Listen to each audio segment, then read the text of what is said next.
Hello friends, my self प्रिया। आज हम बात करेंगे फार्मास्यूटिक्स पार्ट फर्स्ट के चैप्टर स्टेरिलाइजेशन के बारे में। स्टेरिलाइजेशन क्या होती है, इसके एडवांटेज क्या होते हैं, स्टेरिलाइजेशन कितने प्रकार का होता है, किस प्रकार से अपन स्टेरिलाइजेशन कर सकते हैं, इन सारी चीज़ों के बारे में आज अपन पढ़ेंगे। तो देखो, सबसे पहले तो अपन नॉर्मल लैंग्वेज में जानते हैं कि स्टेरिलाइजेशन होता क्या है। कोई मान लो कोई भी सब्सटेंस है, उस सब्सटेंस को अगर अपन फ्री फ्रॉम माइक्रो ऑर्गेनिज्म कर देते हैं तो वो क्या होता है, वो प्रोसेस क्या कहलाएगी, स्टेरिलाइजेशन कहलाती है। तो देखो, चलो स्टेरिलाइजेशन की डेफिनेशन देखते हैं।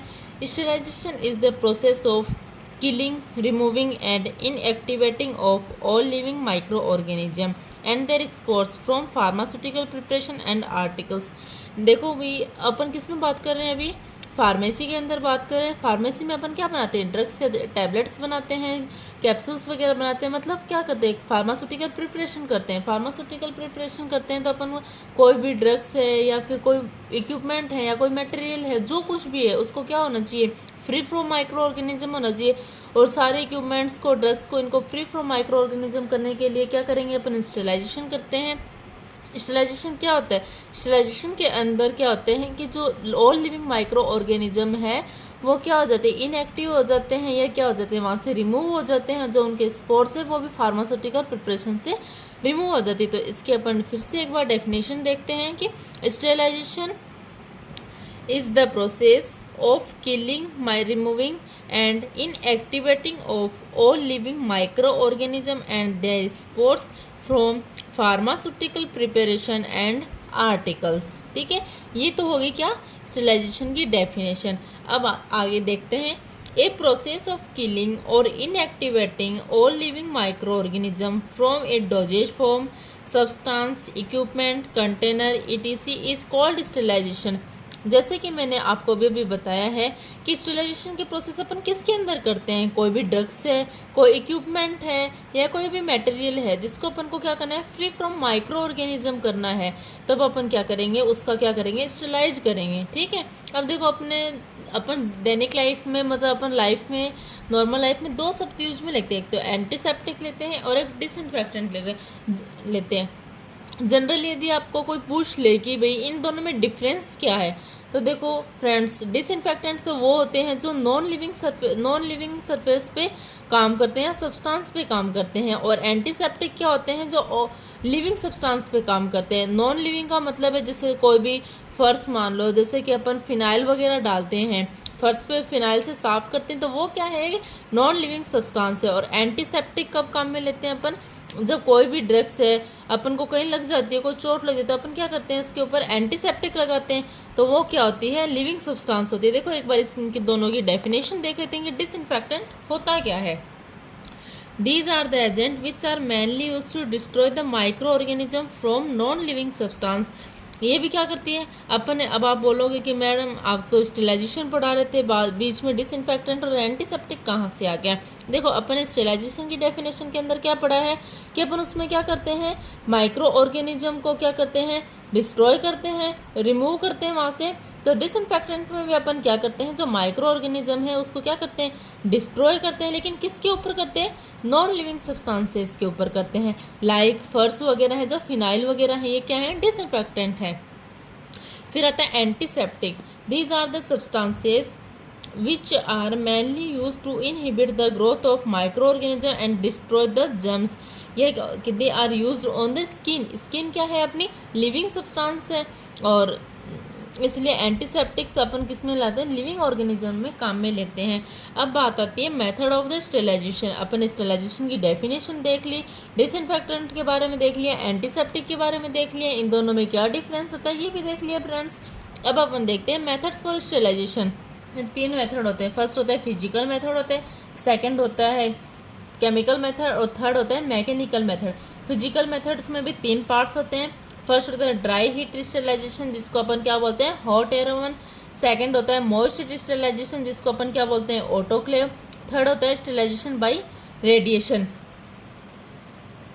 अब बात आती है केमिकल मेथड की।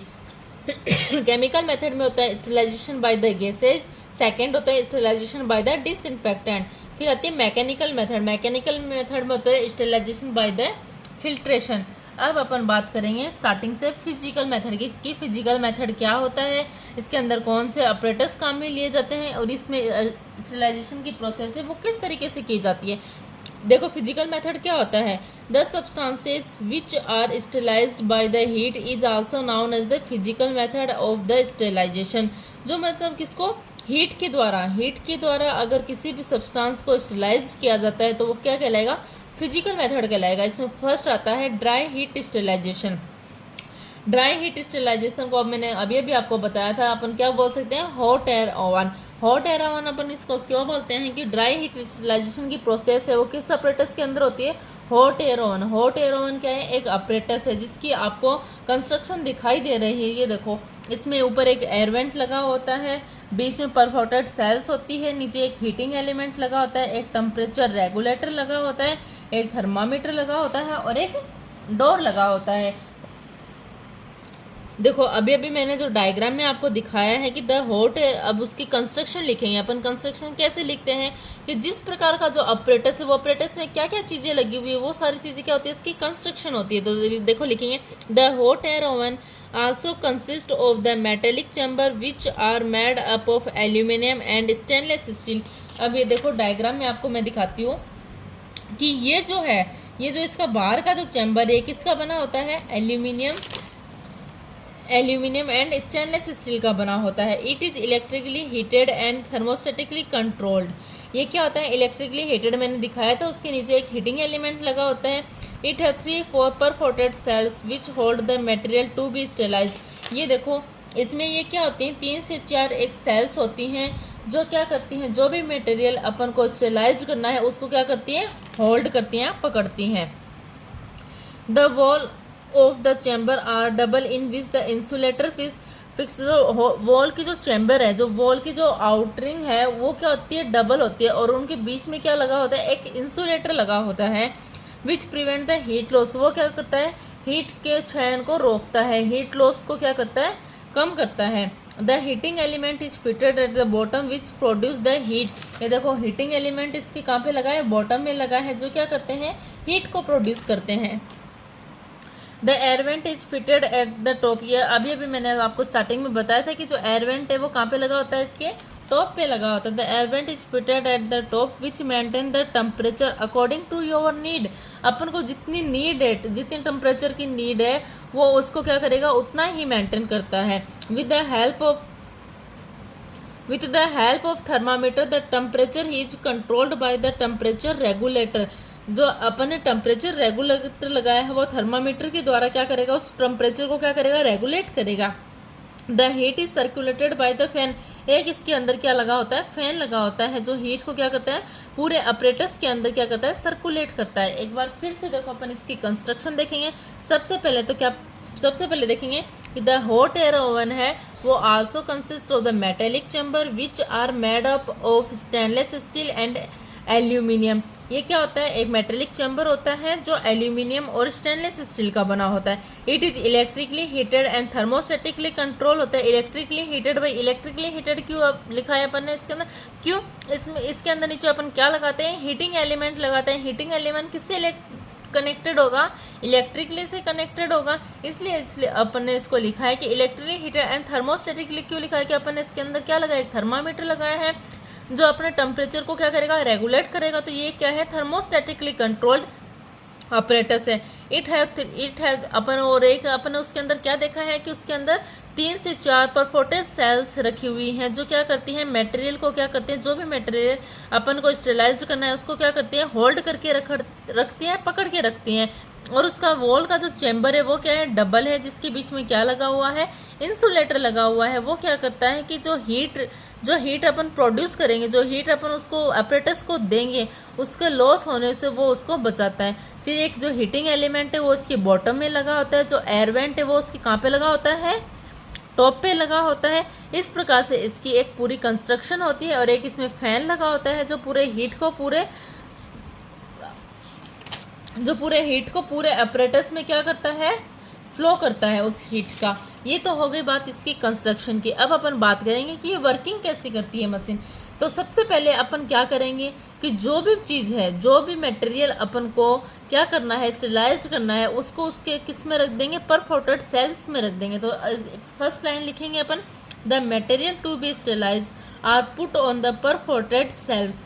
फिर अपन क्या करेंगे, हीट प्रोड्यूस करनी है। अपन ने क्या लिखा है, हीट मेथड है, तो सबसे पहले अपन ने सब्सटेंस रख दिया। सब्सटेंस रखने के बाद में अब अपन क्या करेंगे, हीट देंगे। हीट देंगे तभी तो वो स्टेरिलाइज होगा। तो सेकंड पॉइंट अपन लिखेंगे, the heating element is connected to the power. Heating element को क्या कर देंगे, कनेक्टेड कर देंगे। अपने ऊपर कंस्ट्रक्शन में लिखा है कि इट इलेक्ट्रिकली हीटेड है। इलेक्ट्रिकली हीटेड है तो किससे कनेक्ट करेंगे, पावर से कनेक्ट करेंगे। The door is closed, door बंद कर देंगे। फिर 160 degree centigrade temperature is required for 1 hour dry heat sterilisation. उसको डोर को बंद करने के बाद में 160 डिग्री सेंटीग्रेड टेम्परेचर चाहिए होता है। किसके लिए, एक कोई भी इक्विपमेंट अपन ने रखा है, कुछ चीज़ भी मटेरियल जो उसके अंदर रखा है, उसको 1 आवर में ड्राई होने के लिए। अगर किसी इक्विपमेंट को 1 आवर लगता है ड्राई होने के लिए, तो उसका टेम्परेचर कितना होना चाहिए, 160 डिग्री सेंटीग्रेड होना चाहिए। आगे इतनी बात समझ में। अब अपन बात करते हैं कि इसके एडवांटेज और डिसएडवांटेज क्या है। अब देखो, ये सबसे पहले तो बात करेंगे कि ये सूटेबल किसके लिए है। ड्राई हीट स्टेरिलाइजेशन अपन किन किन चीज़ों का कर सकते हैं। तो सबसे पहले देखते हैं, it is more suitable method of the sterilisation like syringe, surgical blade से, टेस्ट ट्यूब से, कॉनिकल फ्लास्क से और पिपेट से। ये अपन ने देखे हैं, ये सारे इक्विपमेंट्स अपन लैब में काम में लेते हैं। पिपेट भी लेते हैं, कॉनिकल फ्लास्क लेते हैं, सिरिंज लेते हैं, सर्जिकल ब्लेड लेते हैं, टेस्ट ट्यूब लेते हैं, ETC। By this method the oily substances and dry powder are sterilise easy.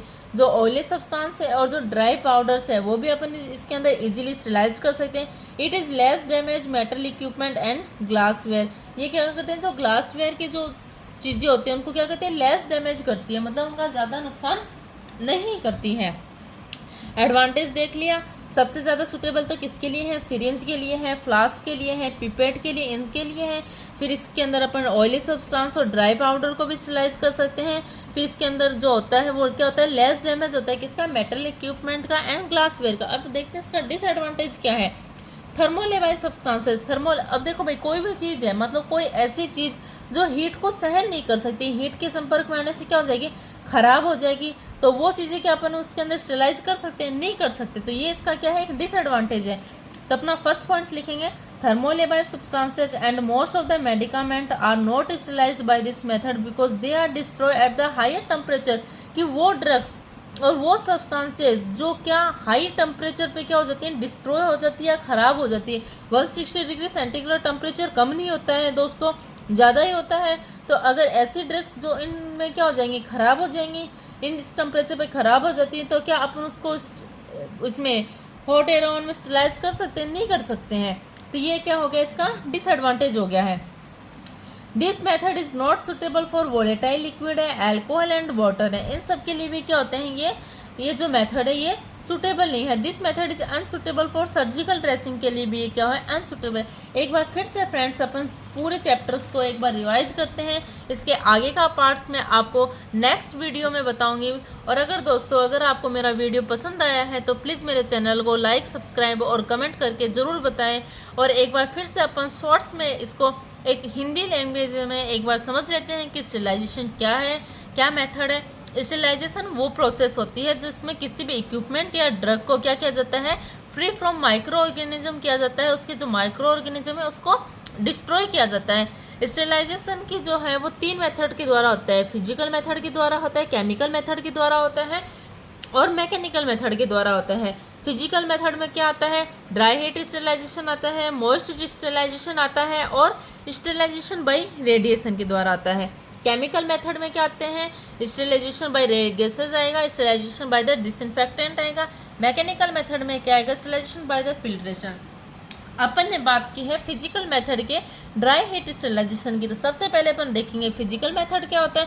Physical method वो में होता है जिसमें हीट के द्वारा किसी भी इक्विपमेंट का स्टेरिलाइज किसके द्वारा किया जाता है, हीट के द्वारा किया जाता है। तो उसको अपन किस में काउंट करेंगे, फिजिकल मेथड में काउंट करेंगे। ड्राई हीट स्टेरिलाइजेशन है वो कौन सा ऑपरेटर्स में कंप्लीट होता है, हॉट एयर ओवन में होता है। हॉट एयर ओवन का डायग्राम आपको दिखाई दे रहा है। इस मेटेलिक चैम्बर होता है जो किसका बना होता है, एल्यूमिनियम एंड स्टेनलेस स्टील का बना होता है। ये इलेक्ट्रिकली हीटेड होता है, थर्मोस्टेटिकली कंट्रोल होता है। 3 से 4 इसमें परफोर्टिव सेल्स होती हैं जो मटेरियल को होल्ड करके रखती हैं। इसमें एक ऊपर एक एयर वेंट लगा होता है, नीचे हीटिंग एलिमेंट लगा होता है, एक टेम्परेचर रेगुलेटर लगा होता है, एक फैन लगा होता है। ये तो सारी चीज़ें क्या है, इसकी कंस्ट्रक्शन है। और इसका वर्किंग क्या होता है कि जो भी मटेरियल अपन को स्टेलाइज करना है वो अपन परफोर्टेड सेल्स के ऊपर रख देते हैं। सेल्स के ऊपर रखने के बाद में अपन हीटिंग जो एलिमेंट है उसको पावर से कनेक्ट कर देते हैं। पावर से कनेक्ट करने के बाद में अपन डोर को क्लोज कर देते हैं। डोर को क्लोज करने के बाद में अपन 160 डिग्री टेम्परेचर को सेट करते हैं। 160 डिग्री टेम्परेचर पर जो ड्राई हीट स्टेलाइजेशन है वो 1 घंटे में क्या हो जाता है, कंप्लीट हो जाता है। अब इसके एडवांटेज क्या थे कि किसके लिए सूटेबल होता है, सिरिंज के लिए, सर्जिकल ब्लेड के लिए, टेस्ट ट्यूब के लिए, कॉनिकल फ्लास्क के लिए, पिपेट के लिए, इन सब के लिए क्या होता है, सूटेबल होता है।